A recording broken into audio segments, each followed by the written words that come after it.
What's going on, everybody? This is Temperature Check. I am your host, as always, man. Mr. Check the Temperature. How y'all doing? Before we get started with today's content, I must do what I always do anytime you see me on your screen, and that's thank you guys for the likes, comments, shares, most importantly, those subscriptions. So whether you be a day one fan or somebody who just started rocking with the channel today, I greatly appreciate it. If you're loving what I got going on my channel, you want to see what I got going on outside of this, hit me up on Twitter, Mr. Temp Check. Hit me up on Instagram, Mr. Check the Temperature. It's just that simple. But before we get started off with today's topic, like always, man, I got to remind y'all that the Temperature Checker Pearl is dropping this week. Shout out to everybody who pre-ordered. You know what I'm saying? I'm going to get you right. As soon as I get them, we're going to ship them out. But if you want to be one of the first people to get that Temperature Checker Pearl, hit me up in the comment section. Hit me up in my DMs on my social medias, and we'll get you right. But let's talk some battle rap, man. So this weekend, I have seen a lot of discussion on Twitter in regards to what it takes to be top tier.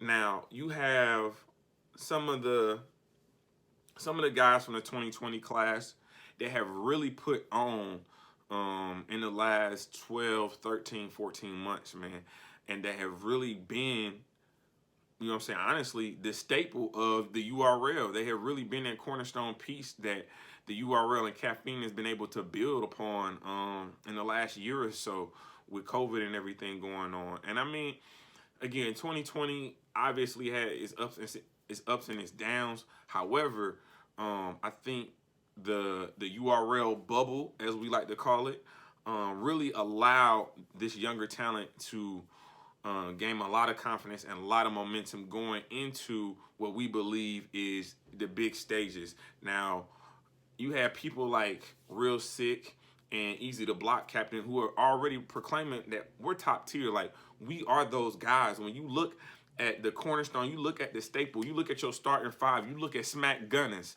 We one of those. We one of the ones. Shout out to my brother Kid Chaos. We one of the ones. But until that happens, it appears that a lot of you guys are not necessarily saying they're not top tier, but you're reserving the right to judge them until they hit that main stage. Because for the majority of battle rap fans, that main stage is where you brand yourself a top tier. That's where you become a top tier. That first time you're in front of 1,000 people, 1,500 people, a Webster Hall, or Irvington Plaza, something of that magnitude. When you're able to control that room, you're able to showcase the same talents that you've been able to acquire in a small room and transfer those over to a big stage.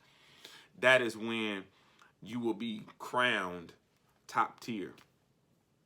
But until that happens, what are we doing with this class? Now, me personally, I don't even know what the stage is going to look like. What is a big stage going to look like when it reopens?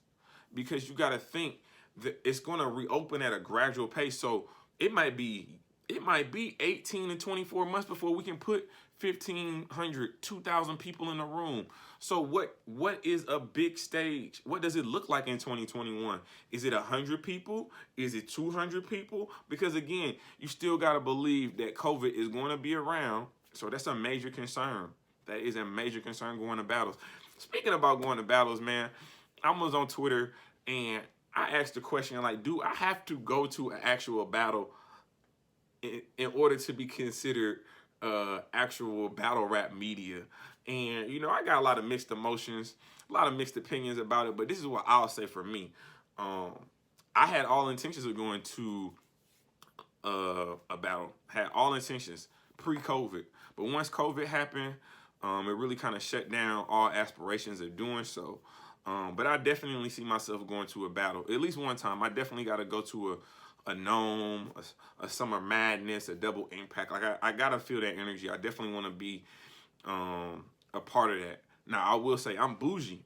You know what I'm saying? I'm bougie. I can't be in there on the ground getting my Jordans all sticky, smelling like Hennessy and marijuana. I personally, I can't do that. So if they got a VIP section, you know what I'm saying, it might cost me a couple more dollars. But if they got a VIP section where I can have a little bit of elbow room, I can drink my Hennessy in peace. I ain't got to worry about nobody bumping my elbow. Because I know the Hennessy cup, what the Hennessy going for? Like $12 a cup or something like that? It's going to be something ridiculous. But for me, again, like I said, I will definitely at least go to one battle. And I'm gonna, you know what I'm saying, I'm gonna bring a couple people with me, of course. So whenever that, you know what I'm saying, open invite, ARP, Smack, you know what I'm saying, Gates of the Garden, Black Ice Cartel, y'all wanna shoot a brother an invite for a battle rap event, I will pull up. I will pull up.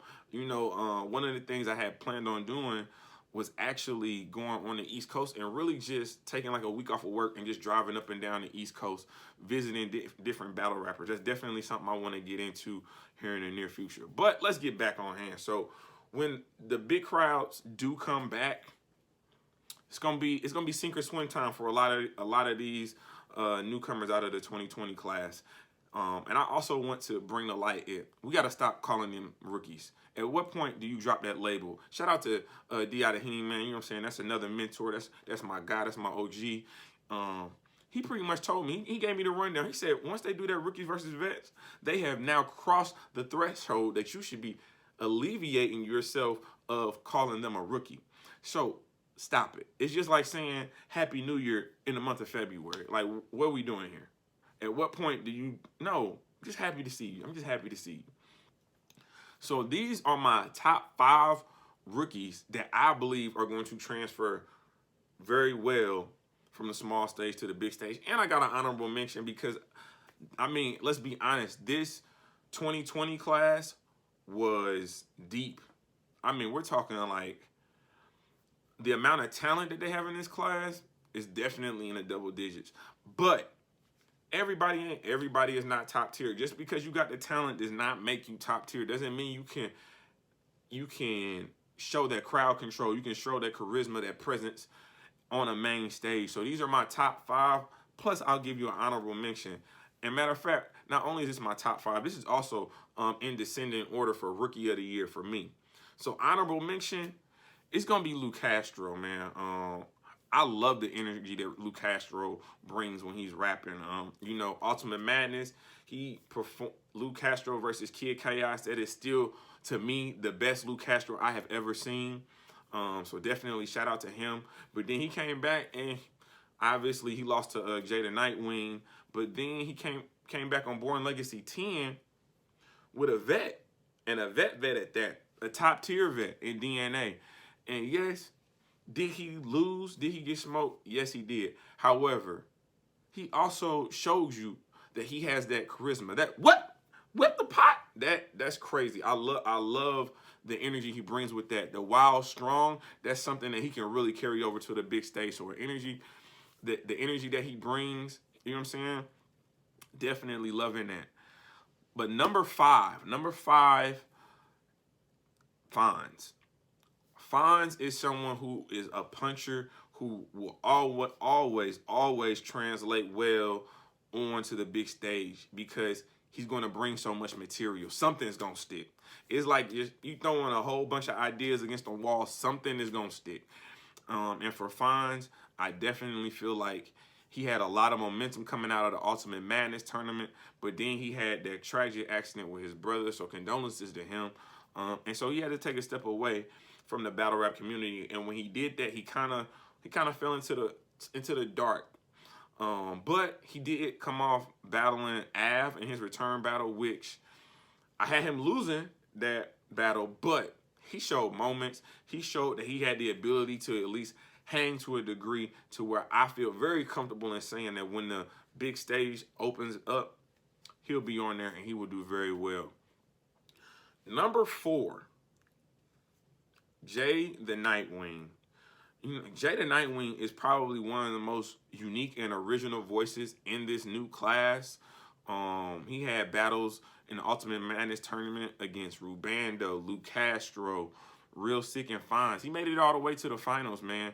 And obviously one of the biggest concerns about Jay the Nightwing was, you know, when he first came out, he had the ability to stumble, chokes, and things of that nature. But as he has grown, as he has matured throughout that 2020 year, you really saw him elevate. You really saw him begin to take his craft a lot more seriously and understand the opportunities that he has. And it's all kind of combined to what he was able to do after the Ultimate Madness tournament. I mean, destroying the Shotgun Suge. Let's be honest. He smoked Shotgun Suge. Saga. Destroyed Saga. Destroyed Saga. That third round, we ain't going to talk about it, but that third round, if you have the app, you need to go back and watch that. And now he has Twerk coming up this weekend. Now, that's a tall order, especially Twerk coming back on a comeback battle. But he looks confident. Now, if this was in a big room, if this was a big stage, I honestly don't think he would have a chance because everybody wants to see Twerk. Whether you like him or you love him, you want to see him back on that stage. And Twerk versus Jada Nightwing, 1,000 people, 1,500 people, that would not be a good look. That first round would be, Twerk would win that first round easy just by, that's all he need to do right there. Once he get the bounce in the shoulders, it's a wrap. But I'm very interested to see what Jada Nightwing is going to come with against Twerk, because a win against Twerk on his comeback, why can't you get anybody you want? Why can't you get an Arsenal? Why can't you get a Tay-Rock? Why can't you get, again, anybody you want, a Geechee Gotti, whatever. So definitely excited to see what Jada Nightwing brings. Coming in number 3. And I wrote these down, and I had to switch it once I wrote it down because you got to analyze the situation, and you got to be realistic about what you're seeing. Trust your eyes, trust your senses. Number 3, surprisingly for me, for Rookie of the Year, Real Sick.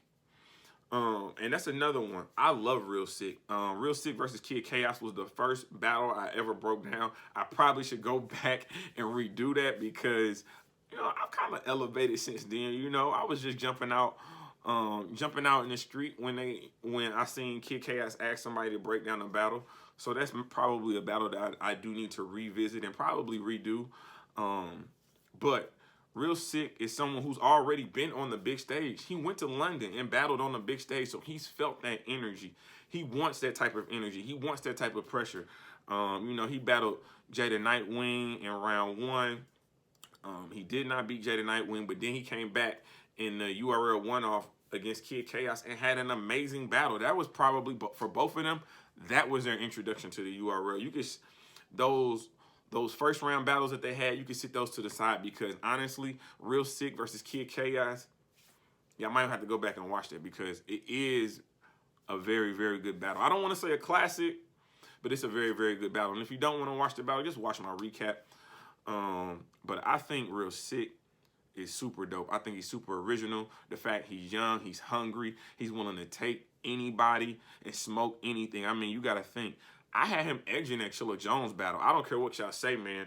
If it's close, it's going to the new class. And that was super close. So I definitely gave Real Sick that battle.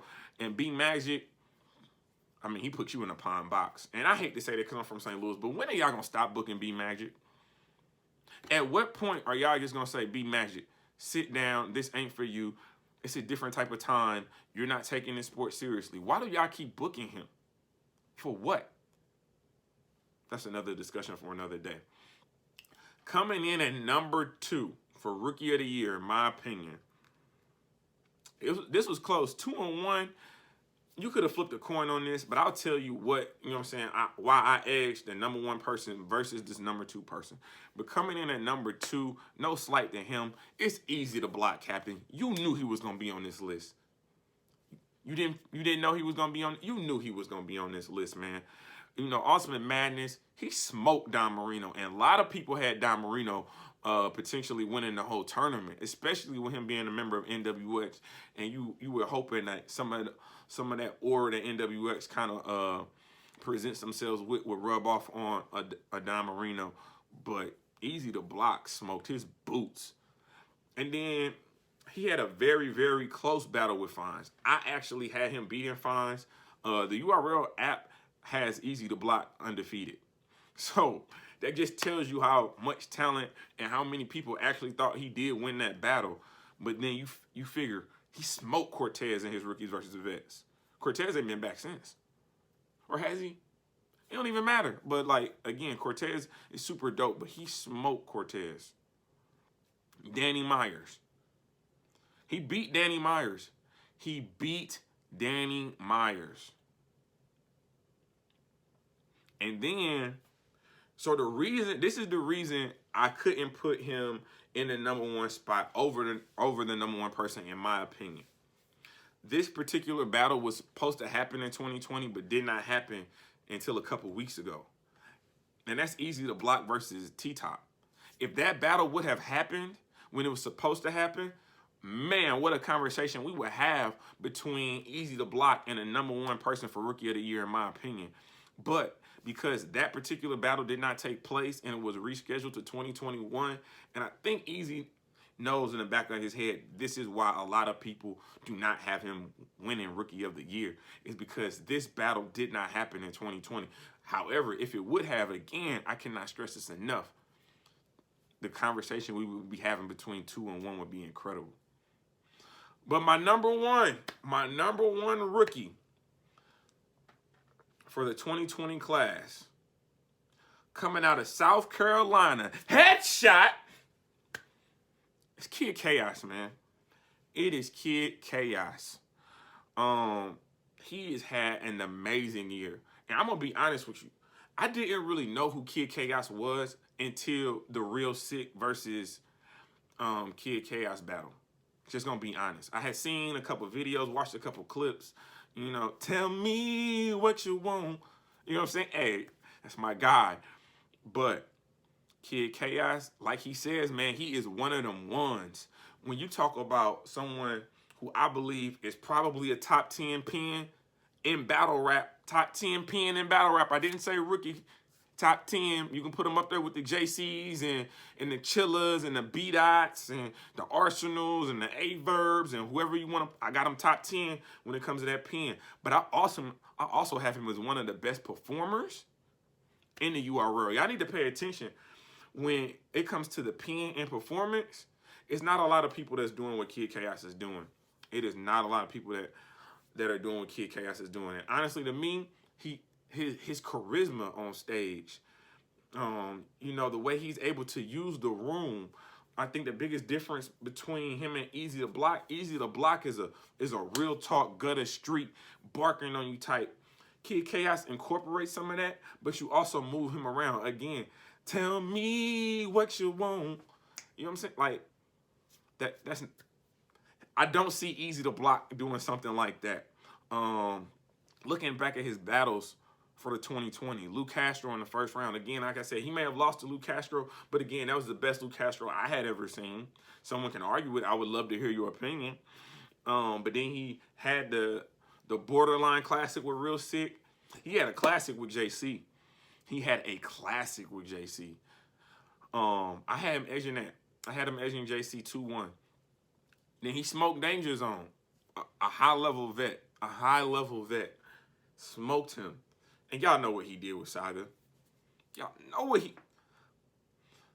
the upper room. That's where he put him. He put him in the upper room. Kid Chaos, man, he is special. All of these, everybody I've named on this list, and throw Lou Castro in there, is special, man. These guys, again, I have the utmost confidence of them translating their small room ability to the big stage. I understand we got to see it to believe it, but let's not fault them for not having the ability to get on the main stage yet. Let's not do that. Let's be honest with ourselves. And so until they get that opportunity, whenever that is, I'm assuming later in 2020, probably the summer of 2020, where you could possibly get 100 people, 200 people in a venue. Until they get that, this is what we have to go by. And the tail of the tape don't lie. The eye in the sky don't lie. These are my top 5 plus an honorable mention. But y'all let me know, do y'all believe these are the rookies, quote unquote, no longer rookies? Is this the 2020 class, the leaders of the 2020 class that you have the utmost confidence in moving forward as the main stage comes back, as the big crowds come back? It is for me, man. So this is Temperature Check. I am your host as always, man. Mr. Check the Temperature. Like, comment, subscribe for the channel. Don't forget the Temperature Check of Pearl. And like always, we just getting started.